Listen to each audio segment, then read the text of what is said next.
When I'm working with people, I'm curious about what are their motivating values and virtues and principles for life.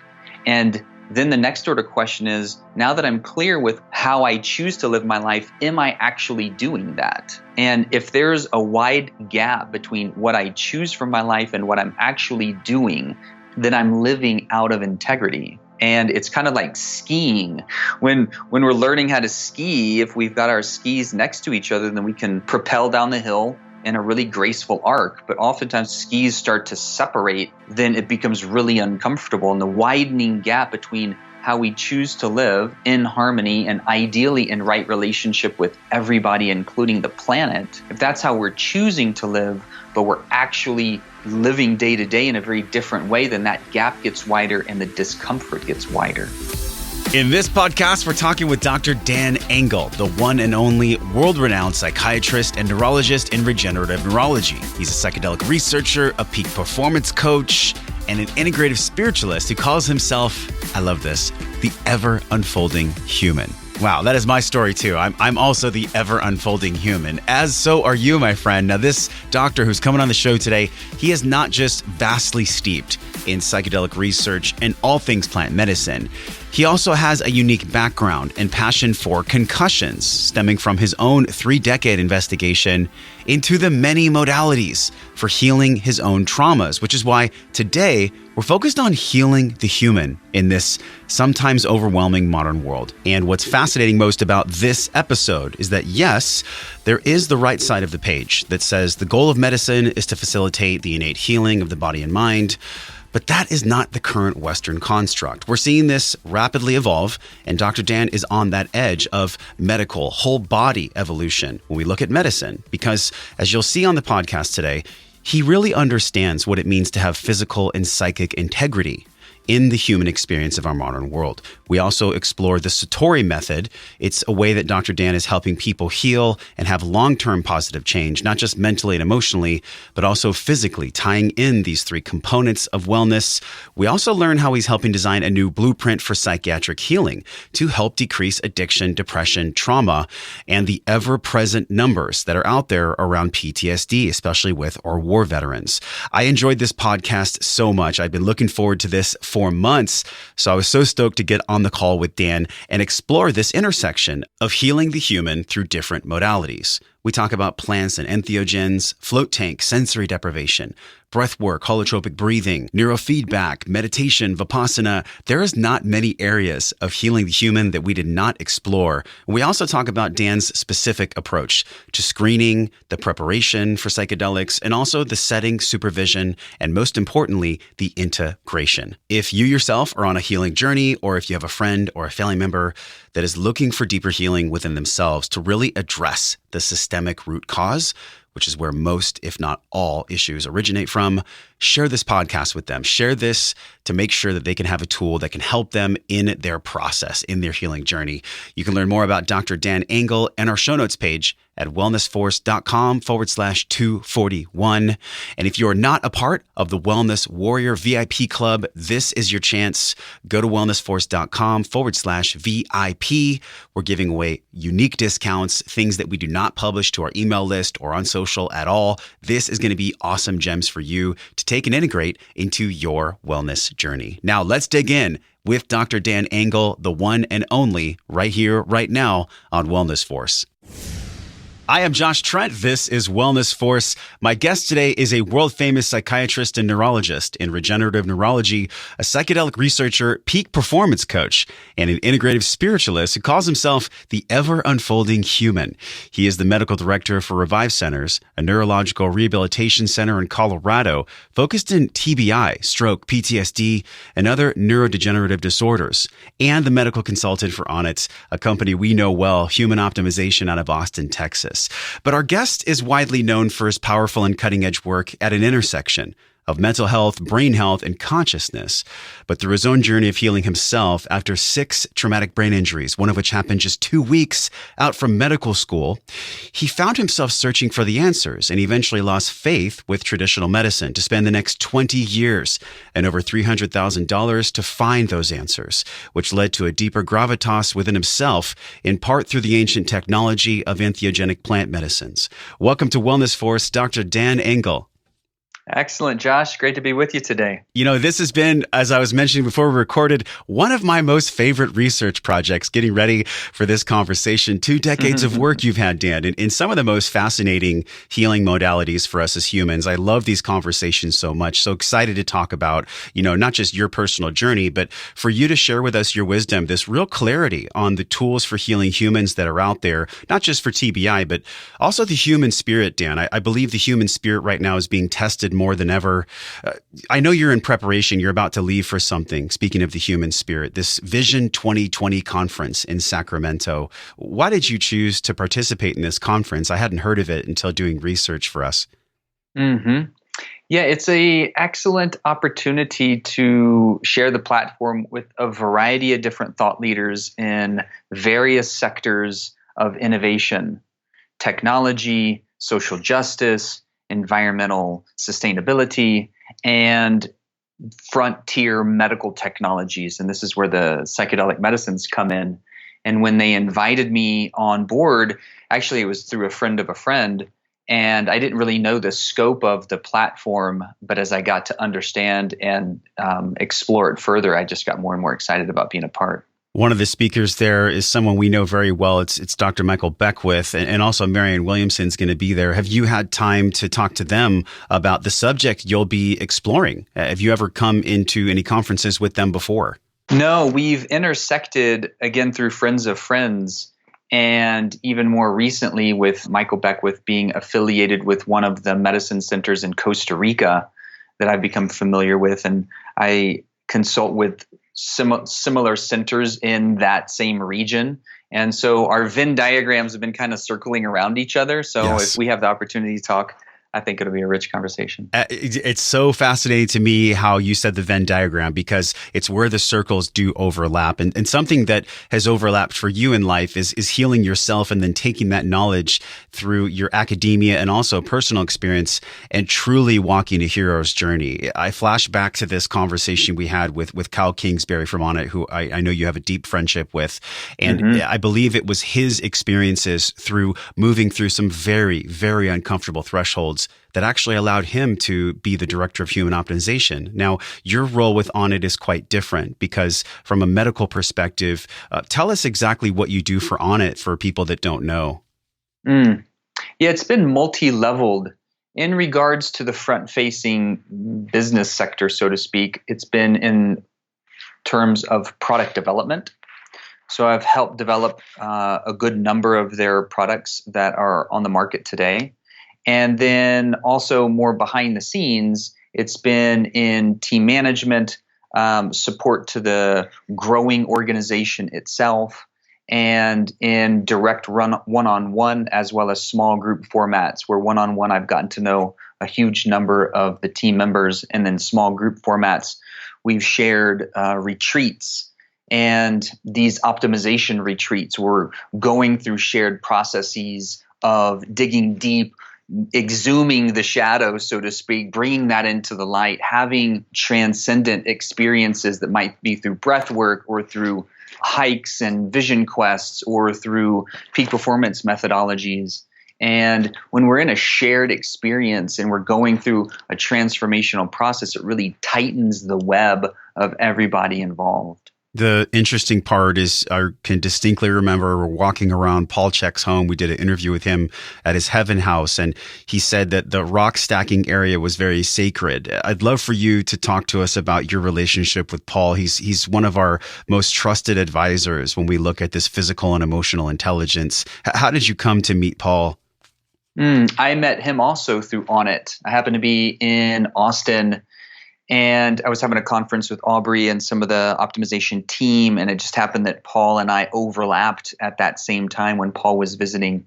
the facility, and Bald Brothers just kind of like instantly recognized Yes. each other. And we just dropped into a variety of really cool next level conversations. And there was so much synergy and resonance that we knew that we were going to develop a good friendship over time. And then I spent a few days with Aubrey and Kyle at Paul's place earlier this year. I think it was about 6-8 months ago now, and saw that Heaven House. And it's just, he's got a really beautiful arena there, and his library is gorgeous. Right. The different realms of consciousness and performance on multiple levels. And when I think of like body, mind, heart, and soul, he's very tapped into all of those arenas. And when I got to know his personal development platform in the health coaching arena, also really impressed with the breadth and depth of it, because I haven't seen many, if any, developmental platforms for performance that have been codified as well as his.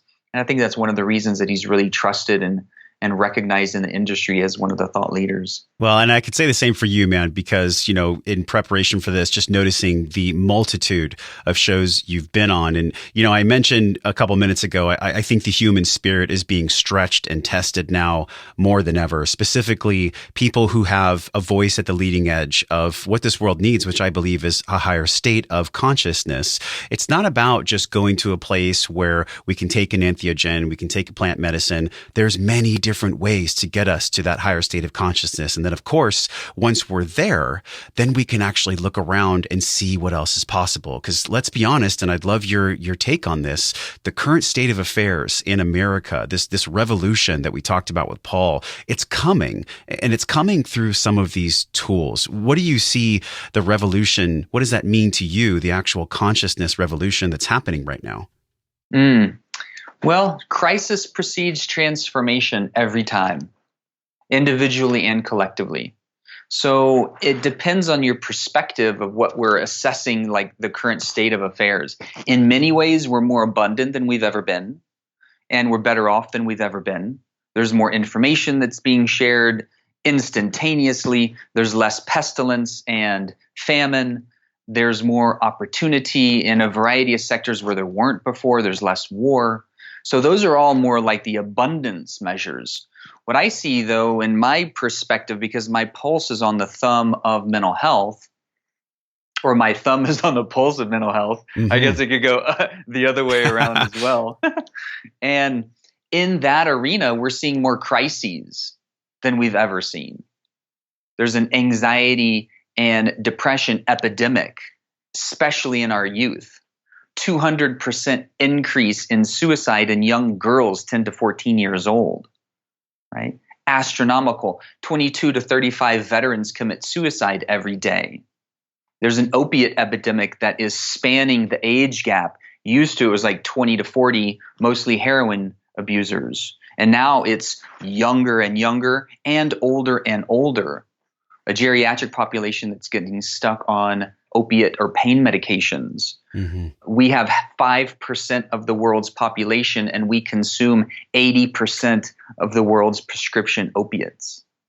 Right? So there's this massive acceleration of mental health epidemic in a very interesting time to be on the planet, because we can connect with people quicker and more easily and readily than ever before. But that's through a virtual and digital platform. So we're more digitally connected than we've ever been, but we're less socially connected than we've ever been. And there's this gap that's widening. And I believe we as social beings bonded for connection are finding a loneliness epidemic. And Vivek Murthy, the previous Surgeon General under Barack Obama, actually coined that term.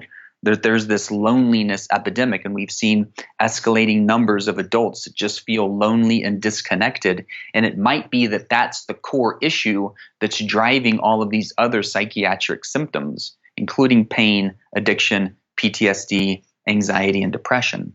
I love the way you explain that because I think about Gabor Mate, who is also connected to a center I know in Costa Rica. He has this in the realm of hungry ghosts, these hungry ghosts that really possibly are in alignment with what you said. This epidemic of loneliness, if something is in the dark, it just thrives and grows. But if we shine light on loneliness, if we shine light on what the suffering and the hurting that people are actually going through, that's where it can't live. And we can't take something that thrives in the dark, shine light on it, and expect it to flourish. This paradigm flip of loneliness, why do you think this is? Is it because the rise of social, or what do you think is the contributing factor to this loneliness epidemic? That's an excellent question. I think there are a variety of different ways that we could look at it and a variety of different causative factors. One is this digital age and social media and how we present ourselves in a particular way that is oftentimes inauthentic to actually how we're living our lives. So it's great to post our best stuff on Instagram and Facebook, but is that how we actually feel about our life? And when there's a disconnect between what we're presenting and what we're feeling, then we're experiencing deeper degrees of inauthenticity and a lack of inner truth and integrity. And when we're out of integrity, there's an effect mentally, emotionally, and psychically. So this digital age is just there's a lot of benefits and there's some shadow sides too. Mm-hmm. We also live in a really accelerated quickening of time urgency. And so, for example, if somebody's texting me a question and I don't get back to them right away, oftentimes the response is either like, are you upset? Right. Or is something wrong? Or what happened? I've caught myself in that space before. And it's like, wait a minute, I actually am aware. I'm watching myself be upset that somebody didn't text me back. And I'm just like, what's going on here? Right. And that's the zeitgeist. That's the current cultural milieu. That's the environment that we live in. And just as Gabor Mate says, you can't separate the mind from the body. You can't separate the individual from the environment. So we live in an environment that's accelerating in time urgency. The number one cause for stress is time urgency. The number one cause for chronic disease is stress. So there's this linear relationship between this accelerated, fast-paced digital age that our nervous system has not genetically evolved to be able to adequately engage or adequately process without some negative ramification. So people have higher degrees of insomnia all the time because of this, whether we talk about like blue junk light kind of exposure at night, or the restlessness of feeling like we're not getting enough done, or starting our cell phone. I think it was something like 70% of people start their cell phone within 5 minutes of waking up. Right. So there's just it's this accelerated experience of a disconnect from the natural rhythm and the natural pace that we're genetically programmed to, which is essentially the pace of nature. And for me, when I lived in the jungle for a year and I went deep in the medicine space to learn about ayahuasca and to learn about the lineage and the tradition that it comes from, I was living off grid, no running water, no electricity, no other gringos. It was really a tucked away time. And I was very much living in the pace of nature. And then I came back into the States and it was this just assault on the senses. Yeah. And I ended up living in a tent for a year just to get my energy body recalibrated to the current pace. And it was one of those reflections for me, like a real world reflection, like, wow, we as a society are really living outside of the natural order that we're used to coming from. And yes, over the last 170 years since the Industrial Revolution, we've been quickening our pace. And there's still a lag time for our nervous system to catch up because the time urgency is only accelerating. You bring up something fascinating about integrity. You mentioned the physical and the psychic integrity. How would you define that? Because I think for some time now, we've realized as a collective that we are out of integrity and we're using a lot of different things to cover it up, to kind of salve it. How would you define that, the psychic integrity? I think about integrity being a sense of wholeness and a sense of truth. So to be integrated, when a system is integrated, it's connected and woven together. And there's usually a harmony or a sacred order to it. In regards to integrity with truth, it's integrity with our word. So it's integrity in following through with our commitments to ourselves, not just our commitments to one another, which are also important, and being good with our word. It's also the integrity to the things that we find most valuable. And when we, and many people don't even know or haven't really done the internal investigation because they either weren't taught to or weren't just like driven to. It's something I geek out on a lot. I'm constantly, particularly when I'm working with people, I'm curious about what are their motivating values and virtues and principles for life. And oftentimes when we start to noodle that or get more clear around what those are, then the next order question is, now that I'm clear with how I choose to live my life, am I actually doing that? And if there's a wide gap between what I choose for my life and what I'm actually doing, then I'm living out of integrity. And it's kind of like skiing, when we're learning how to ski, if we've got our skis next to each other, then we can propel down the hill in a really graceful arc. But oftentimes when we're learning how to ski and skis start to separate, then it becomes really uncomfortable. And the widening gap between how we choose to live in harmony and ideally in right relationship with everybody, including the planet, if that's how we're choosing to live, but we're actually living day to day in a very different way, then that gap gets wider and the discomfort gets wider. I love the analogy too of skis widening. We can only use our groin and our adductors to hold that for so long before we do the splits and get injured. And I think collectively what's going on right now, we have an economic modality that isn't serving in an egalitarian way. I think there is a stronger way to have capitalism be more egalitarian. Then we also see this widening of the legs, as you've talked about, and this spiritual malady that so many people experience where alcohol, marijuana, any kind of drug, even shopping, whatever it is, Dr. Dan, like these things come in to give people just a brief respite, just a tiny bit of breath that they really, truly need. And what's interesting about this is that you talk from this place of 20 years of actually healing yourself. TBI, speaking of skiing, like skiing was one of your TBIs. And this voice that you have, it comes from this place of actually going through, man, I can't even imagine what it would be like to have 6 head injuries, 6 traumatic brain injuries when you were in medical school. Like the 2 weeks that you had before medical school started, you did this pier dive, you had an injury. Did you even think at that time, did it ever even come into your consciousness that you would go through the path you did? In other words, going into a field that's involving brain and neurology and then having to heal that yourself. Was that ever even a thing in your consciousness? Not at all. No, I went to college to play soccer and we had a great team. We were one of the best in the nation. And that was like my goal. I'd been groomed to play soccer my whole life.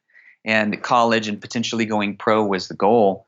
And then halfway through my college career, my advisor asked me what I was going to do with my chemistry degree. And I was like, I don't know. And he actually recommended medicine. And the more I thought about it and looked into it, the more I enjoyed the idea of getting into either emergency care medicine or surgical care, because it's quick, it's high paced. When you go in, you know what the situation is. It's hands-on. When you leave, you know if you succeeded or not. I was super type A, very goal-directed. Captain the team 4.0, just like I cut you off the team if you were even a whiner. It was just this like really intense time. I was really intense in high school and college. And then when I broke my neck 2 weeks before medical school, it completely changed the trajectory. Wearing that halo for 3 months as I started med school was finally a process of slowing down and then realizing I had been living my life according to others' expectations and trying to fulfill others' desires for me, which became my own over time, which is what kids do. They adopt their parents' expectations or the society and environmental expectations, finally started to slow me down. And I became more reflective during medical school. And I realized that I didn't want to be married to my job. I didn't want to be in the hospital for 100 hours a week. I'm glad there are people that do that. But when I really got in touch with what was true for me, I realized that wasn't the right fit. And because I had had numerous head injuries and almost a spinal cord transection and was paralyzed, I was really curious about neurology. So then I eventually got into psychiatry and neurology. And even at that point, I didn't know what I would eventually get into. So I did all my neurology and psychiatry training, got board certified, was running a clinic, and then I was introduced to ayahuasca. And then in one weekend workshop, I learned more about myself than in a whole decade of psychotherapy. And I was like, holy cow, what is this fascinating medicine that's creating this awakening experience that I've never heard of after spending half of my life studying the mind? No one's ever mentioned anything about this. You were in school, you were actually healing yourself while you were taking the academic literature about the brain. What was the frustrating part, though? Because you mentioned online that you didn't get the answers that you were looking for. Like, what did you receive as far as how to heal yourself that didn't work? Well, the medical paradigm is good for acute care management. We're good on the battlefield. We're good in the emergency department. We're good in triage care. And that's where pharmaceuticals are good. They're big sledgehammers that arrest pain, including psychic pain or psychiatric symptoms, depression, anxiety, addiction, etc. But psychopharmacology or the prescription medicines will not get to the core issues. They're not designed to do that. They're actually designed to calm the symptoms, which tends to distance us from the core issue. And I wasn't very excited about the transition that psychiatry was taking during my training. It went from psychodynamic psychotherapy, which is more humanistic and inquisitive about core issues, into psychopharmacology. And our department head changed. Everything went over to medication research. And I was like, yes, medications they have their place, but they have a minority of the place.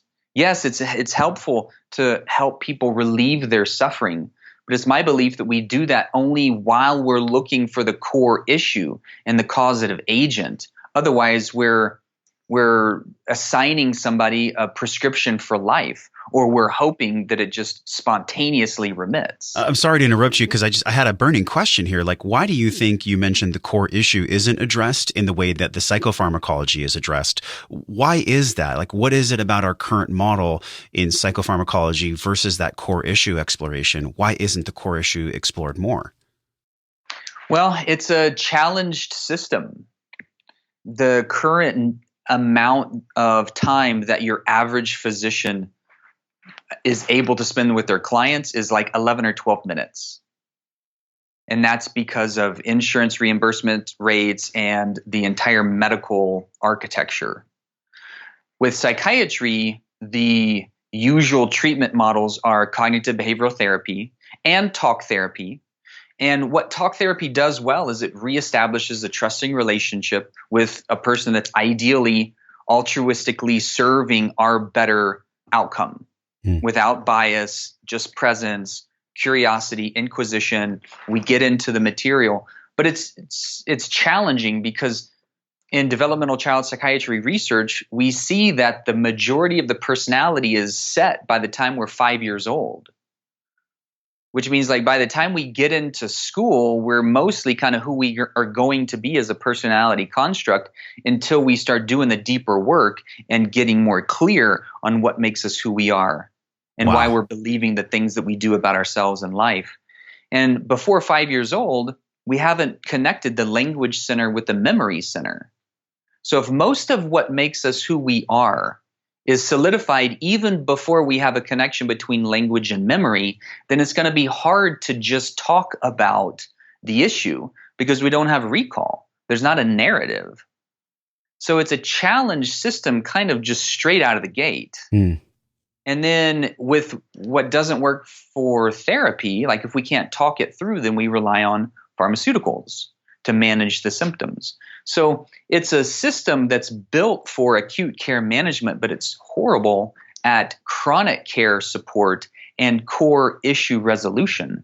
Hence, my excitement about working and supporting the legalization and the right sharing and availability of the psychedelic medicines, because many of the medicines are good for the core issues where psychiatry is weak, the core 5 primary archetypes of psychiatric symptoms: depression, anxiety, PTSD, addiction, and pain. Many of the psychedelics are good for one, if not all of those.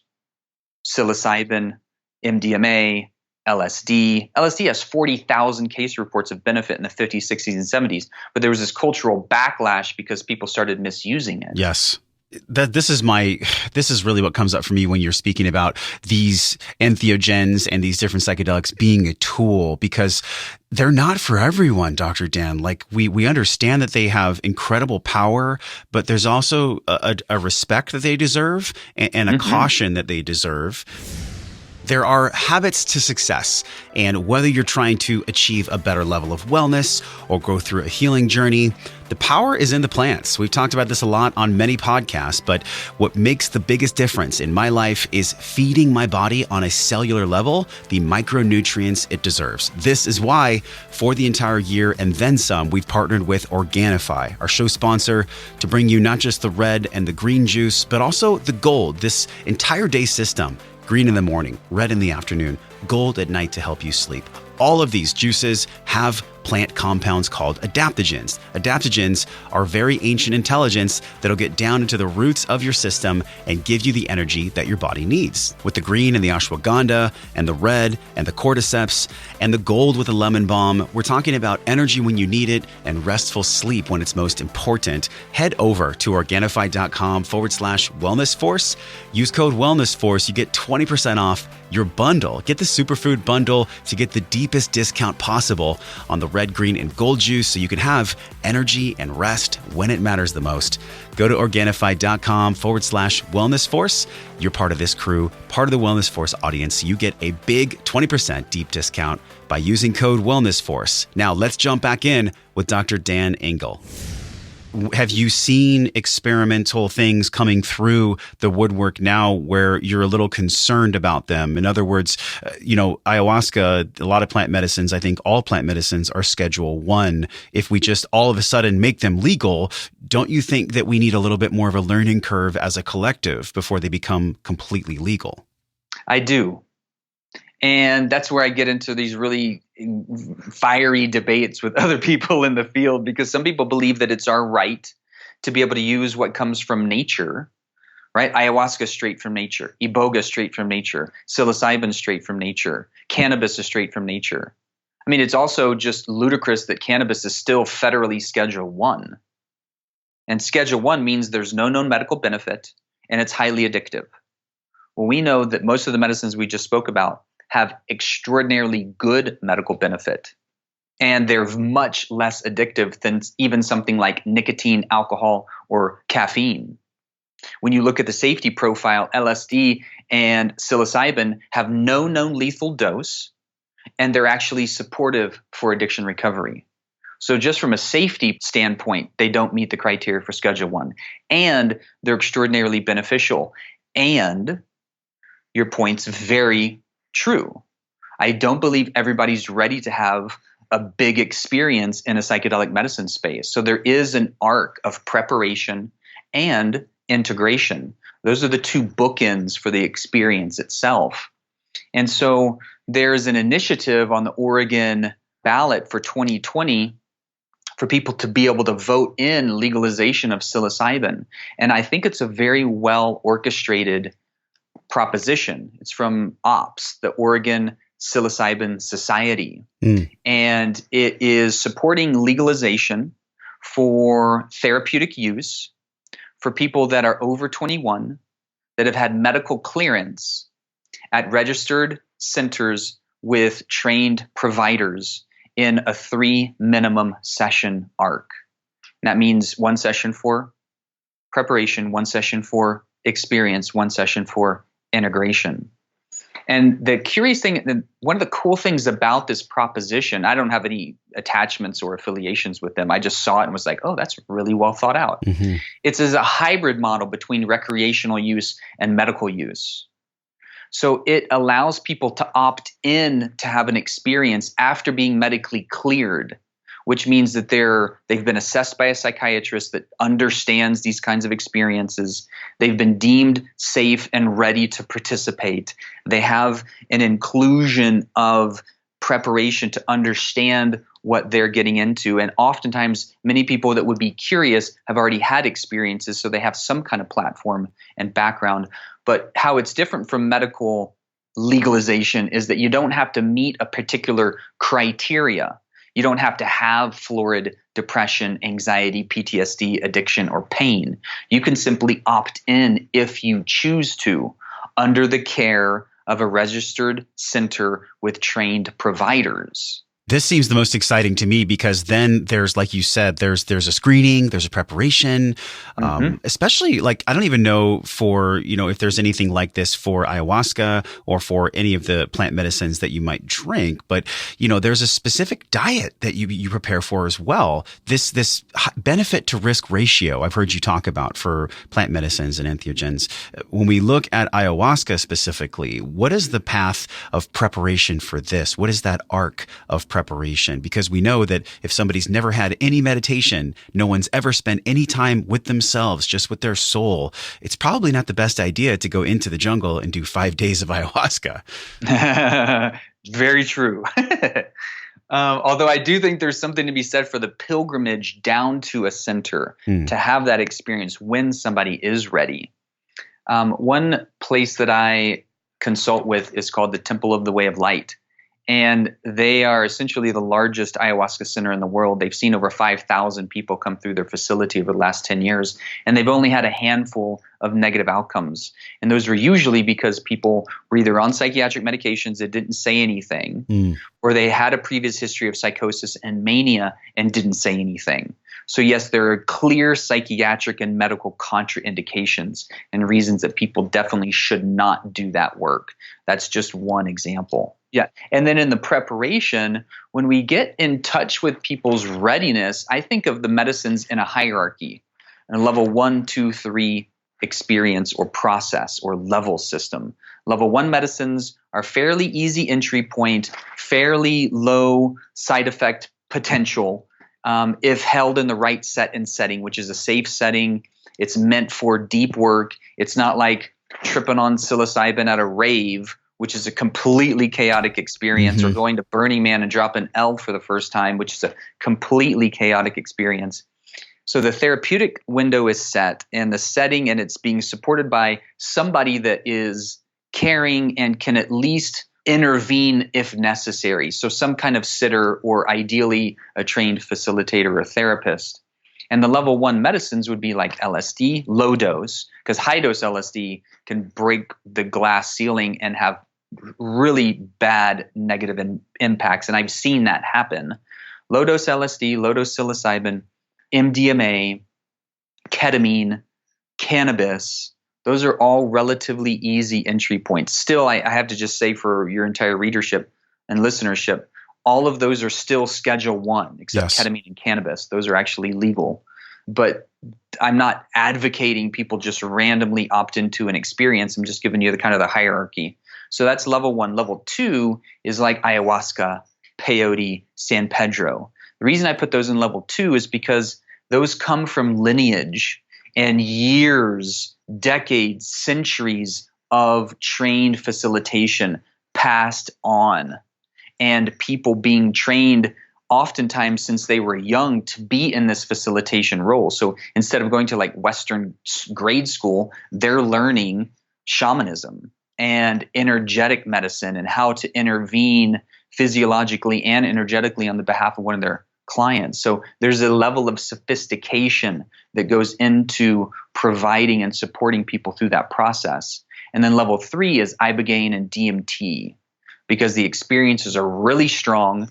With ibogaine, it actually lasts a long time, and there can be some cardiac risks associated with it. So there's more oversight that's necessary. These 3 phases, I love the way you laid those out. These are linked in our show notes today. So guys, obviously you're excited about this. You're enthralled with this information, just like all of us. Go to the show notes page right now, wellnessforce.com/radio. We're going to link a few videos, Dan. One of them was the documentary that you did with Aubrey, where you guys went down to the jungle. Another one, though, is where you actually talked about these bookends of the screening, the prep, the setting, the supervision.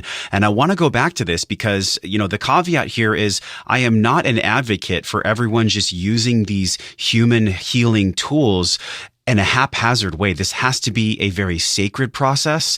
It brings me to something that you actually posted on your Facebook page. And the quote is very short, but it's very succinct.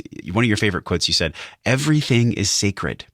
And it's from Taiku Wakin Wanicello, I believe is how you pronounce the name. This sacredness about this system of healing.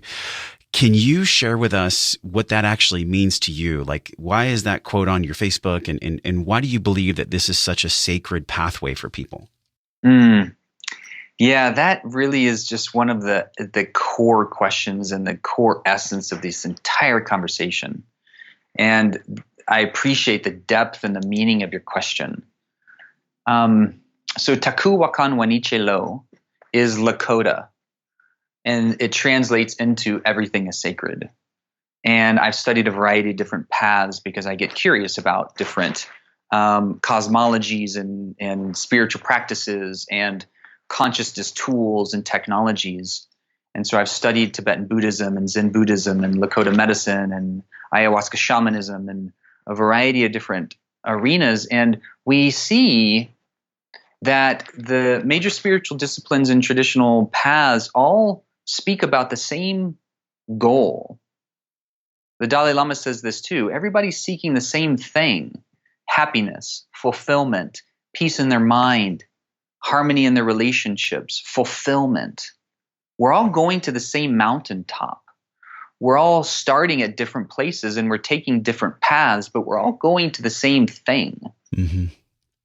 And when we start to even look at the field of quantum mechanics and morphogenic resonance, and Rupert Sheldrake's description of morphogenic resonance, and the fact that at the quantum level, so as above, so below, in the microscopic level, things have a level of interaction that can't be readily explained easily by our, fancy scientific tools and technologies. Einstein even described these effects as spooky because he was like, I don't know what they are, but something's happening. And it's my belief that everything can be oriented towards a sacred process. Even my suffering, one of my favorite books is Man's Search for Meaning, Viktor Frankl. And in that, it distills down to one summary statement. I mean, it's probably not fair to say only one statement, but there's one quote that is the summation of much of that book. And that is, the last of the great human freedoms is the ability to choose one's attitude in any given circumstance. And for me, that was super powerful when I was reading that book. And it was in that year of integration and transition back from the jungle into like society. And I was having a hard time and I was actually suicidal. I was ready to cash in my golden ticket. Why? Why were you suicidal? Like, what was that? It was the fact that I had gone so deep in the medicine space and I was so disconnected from who I had been. Like so much of my identity was wrapped up in these expectations of who I was as a physician and as a partner and as a son and as a previous husband and X, Y, and Z. And I was realizing like I have adopted so many other people's expectations that they've become stuck like these imprints on my own self-view. And the more I went into the medicine space and I was releasing all of these previous identifications, it came back to the point that I was really essentially kind of like when you get your cast removed and the skin is really sensitive underneath until it kind of gets worked again. That's how I was coming out of the jungle. I was super sensitive and I wasn't sure yet who I was going to become. I was in this bardo phase. The bardos is a Tibetan word for in between the lives or in between the worlds. And I was very much in like the cocoon. I was no longer the caterpillar, and I had yet to become a butterfly. Not to say that I'm a butterfly now. Sure, I'm still a butterfly in process, as we all are. And I was in this deep phase of shadow, the dark night. Thomas Aquinas speaking of the dark night of the soul. It's my belief the dark night of the soul is extraordinarily important, very beautiful, quite suffering, and it can be impactful and important for us gaining more clarity about who we are actually, who we choose to be internally and externally, and what we're here to do to share our own unique genius and blueprint for life with the rest of the world, because it's still fascinating to me that every snowflake is unique when you look at it microscopically. It's like an unfathomable data point in nature. Mm. And I also believe that every human is unique. We all have this unique aspect and fractal of life force energy. There was one inception point in life. We all live on this place that we share with other species in this earth that we call home. And ideally, we get to come back to a place of harmony with all of our relationships, not just seeing ourselves as the privileged apex predator to the exclusion of the 150 to 200 species that go extinct every day. So when we come back into harmony, I do believe we're going to be able to start reaching our full potential. Our intellectual potential is already like rampant. Mm-hmm. We're really creative. We do new novel things all the time, better than other species can, because of this glorious brain that may have come from the Stone Ape theory. But the brain gets us in trouble because, so much of this conversation is tied around that question, everything is sacred and why? Well, the sacredness is such a huge part of our existence here in this meat suit. We just happen to be like a spirit inside of it, a consciousness inside of it. And I think about a phrase that you also talk about too. And it's in this version of medicine that I haven't really explored too much, full spectrum medicine. It's the Satori. The Satori, from what I heard Alan Watts talk about, I used to listen to Alan Watts every morning when I was in the shower. And I remember him saying that Satori, and how this might relate to medicine, I'm curious about your opinion on this. It's really about seeing oneself, enlightenment, to Satori, to see oneself. This Satori, there's a full spectrum medicine. You actually use the Satori method for the multi-level healing. What is this to you? Why did you choose that name, Satori method?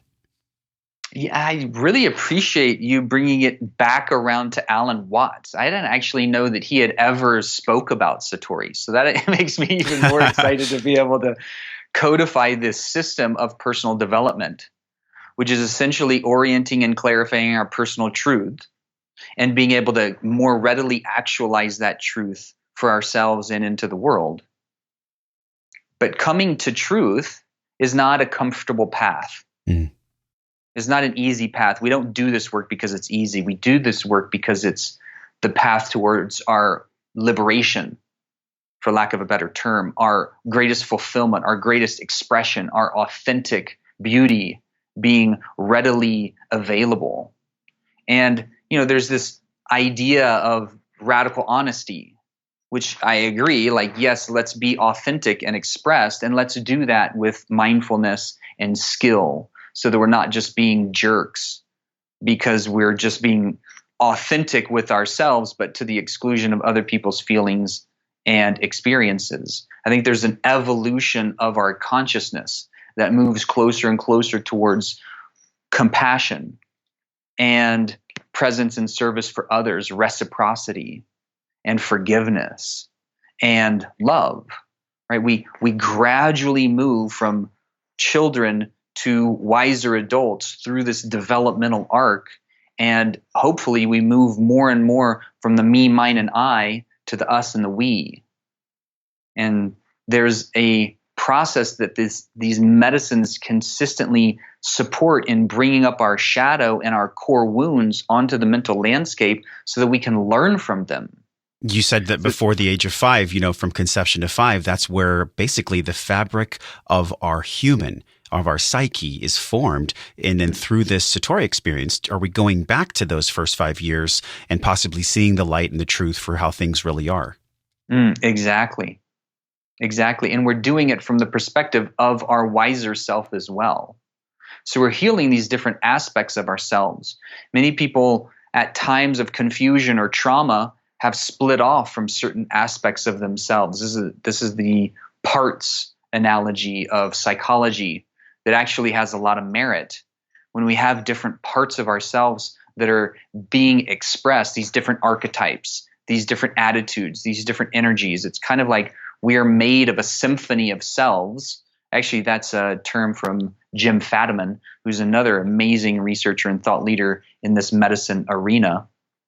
And these symphony of selves ultimately codify into a conductor or an over self experience where we can, if we can recognize that there's a rebel and a child and a driver, like an entrepreneur or a thought leader, and a lover, and a king or a queen, and the joker or the jester, and the warrior. When we're made up of, each of us is made up of different parts and selves. And when those parts and selves are all acknowledged and made valid and given voice and expression in a good way, then we become more whole through that process. We become more available to be authentic and to honor everything that's choosing to move through. And we can do that better and better over time because those parts of ourselves that haven't been acknowledged are going to be coming out in repressed ways, behaviorally or through our belief systems. This is about personal empowerment and fulfillment. It's interesting because the way that you've described this on the website, we'll link this fullspectrummedicine.com. There's short-term therapies, and then there's more of the integration and a longer-term lifestyle. So how can you paint that picture just on a high level for people of what this experience actually is? So going through a process of truth, right, or Satori, or becoming more integrated as a whole human. There's a lot of different ways to do that. Medicine work is one of those, as well as experiencing other altered states through various practices like holotropic breath work or vision quests up on the mountain or extended periods of fasting or deep states of meditation. There were shamanic trance dancing. There's a whole lot of different ways that we engage practices that alter our state. Ecstasis, right? Jamie Wheal and Stephen Kotler wrote this great book, Stealing Fire, which is kind of a treatise on our drive for altered states. Joseph Chilton Pearce wrote a book called Biology of Transcendence, where he talks about like our hardwire for transcendence. And when it's not expressed, it comes out as violence. Yeah. We're coded genetically to be novelty seeking and to experience these ecstatic states. When we get clear with who we are and we bring our shadow into the light, like you were talking about that analogy before, which I like that analogy, bring the shadow into the light so we get to know it. And then through that process, it oftentimes helps in the integration to work with the healing, because the medicines don't fix us and they're not designed to fix us. This is our work to do. The medicines help us get clear with our truth, and they get clear on the direction of being able to actualize that truth, like next steps and orientation. But they don't do the work for us. It's not a quick fix. Yes, they open the door. I mean, these experiences of higher consciousness and psychedelics, they open a door for us, but it's our soul's decision to actually walk through the threshold, to actually do the work. So all the things we've explored today, they're tools, right? And so I believe that plant medicines and entheogens are one of those tools. Before we say goodbye, though, I'd love for you to talk about sensory deprivation and meditation specifically. Those two pieces, how are you integrating those into the center in Colorado and then also in your own practice just outside of that center? What do those things look like from a practical standpoint? I am excited at flotation therapy as much as I am about psychedelic medicines because they serve such a great foundation for people to get in touch with the shadow or to drop into a personal reflection and being able to find their inner central column where they're like their core. And if somebody can't hold it together in a float tank, they're going to have a hard time holding it together in a medicine experience, right? So if somebody's curious about having an experience, I say, do you float? Do you know how to float? Have you floated? Float at least a handful of times, and then you'll be much more ready to have an experience. Yes. And they also physiologically recalibrate the neuroendocrine system, or they reestablish better connection and optimized function in the brain and the nervous system and in the hormonal system. So if somebody's been jacked up in fight or flight and their cortisol is high, then being able to go into the tank rests and rehabilitates that pattern. It recalibrates the system towards optimal function. I've had clients being able to cure their anxiety in the tank, come off of prescription pain medications in the tank because it starts to stimulate our own endogenous opioid production. There's a variety of different ways that float tanks are extraordinarily amazing. And another great thing about it is like everybody can float. It doesn't matter how old you are. It doesn't matter if you're on medications. There's really no contraindications to floating. So it's one of those tools that the benefit is extraordinarily high. There's very little risk. And for the vast majority of people, when they float over a period of time, they usually do a float stack, which is like 6 or 10 in a 2 or 3 week period. And on the other side, you will feel different. Everybody does. And that feeling is a repatterning, a re-imprinting of what a normal operating code of the nervous system gets to be. This is so fascinating to me, Dan. And I know we're getting to the end of the podcast here. I'd love for us to end with your view on meditation, because we know that there's a preparatory phase for psychedelics through floating and sensory deprivation. But what about meditation and Vipassana? I think meditation is another extraordinarily good platform. I see flotation as meditation on steroids. Now, the one area where meditation is not great, or mindfulness-based meditation. There's a variety of different meditation styles. I think each of them has their place. Mindfulness meditation can be extraordinarily helpful, but the one area that it can be potentially harmful or detrimental is if somebody's very traumatized, and if somebody has active PTSD. And essentially, if they're being mindful of their thoughts and their feelings, then they can get trapped in this cycle of just going through and through and through the trauma experience. So it's a re-experiencing pattern. So meditation in that arena would be more guided and supported and directed, like visualization, progressive muscle relaxation, being able to follow breath cadence, like with heart rate variability. Those are more externally guided and oriented. So meditation, extraordinarily good platform. I think it has its indications and sweet spots for different people at different time. But again, you're bringing up a good point, which is if we can solidify the foundation to be able to self-regulate better and better, then when we do come up in close with our core issues and our shadow material, then we're more willing and ready and able to process it, learn from it, heal it, integrate it, and become more whole. And I love the visual. This is why I love audio, because people are visualizing, okay, Dr. Dan, like I know that maybe in my future, psychedelics are going to be a healing capacity for me, but I get to give myself this arc of learning where I sit with myself. I do sensory deprivation and floating. Maybe I do some breath work, and maybe I even use, some cranial stimulation, things like this. There's a way to get people into this. And this is why I wanted to bring you on the show. And I'm so excited about the work you're doing in the world. I cannot believe how fast our hour went. Like I'm looking at my notes. We scratched the surface on your work, man, but we know you got to get to this conference. To take a breath here and to actually allow this to unfold, how do you see wellness? What's your definition of wellness with all you've been through and all the ways that you use your expertise to help humans heal? How does Dr. Dan Engle see wellness? What is your definition of that? That's a great question. I don't know if anybody's ever asked me that question. So as I just shoot from the hip, I think about wellness in the arena of integrity, and there's that term again, integrity and optimization in our core 4 levels of experience: body, mind, heart, and soul. And when we're integrated in all those aspects, and what Paul Chek would say, they're marching in step with one another. They're oriented towards values and virtues that are aligned for a particular mission or service or a fulfillment in giving back.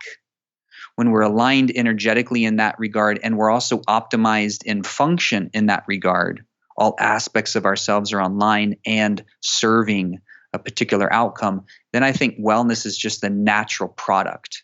I think it organically unfolds. Thank you so much for sharing your answer. This intersection of physical and emotional, Dr. Dan, it's where we like to explore the most. And we've been so fascinated with what you've been sharing. And I want to end our podcast with a quote from the homepage of your website. drdanengle.com is where we're going to link all the information. People can explore more about the work you do. And you say very eloquently here, very succinct, the true goal of medicine is to facilitate the innate healing of the body and mind, and thus support you to become whole, happy, and free. Dan Engle, thanks so much for coming on the show, man. It's been great, Josh. I look forward to our next conversation. Hey, my friend, thank you for hanging out and growing with me today. Everything you learned on this podcast starts with your morning practices. So from over 200 world-class guests and counting, we've distilled the gems, the best of the best science-backed practices down into a 21-minute morning system guaranteed to increase the positive flow in your day. Get this free and powerful 21-minute life-changing system over at wellnessforce.com/M21. If you enjoyed this episode, tap your phone, share it with someone you care about, because that is how we all get better together. Supporting the show is easy. Leave us a 5-star review right now from your phone. It helps us reach other smart and conscious people like you. Either tap your phone and hit the link in purple that says review this podcast, or go to wellnessforce.com/review. And this show doesn't stop here. We're continuing the discovering process in our private Facebook group. You can be a part of it. All you have to do is go to wellnessforce.com/group, and I'll welcome you at the door. Okay, now you get to go out into your world and live your life well. So until I see you again real soon, I'm wishing you love and wellness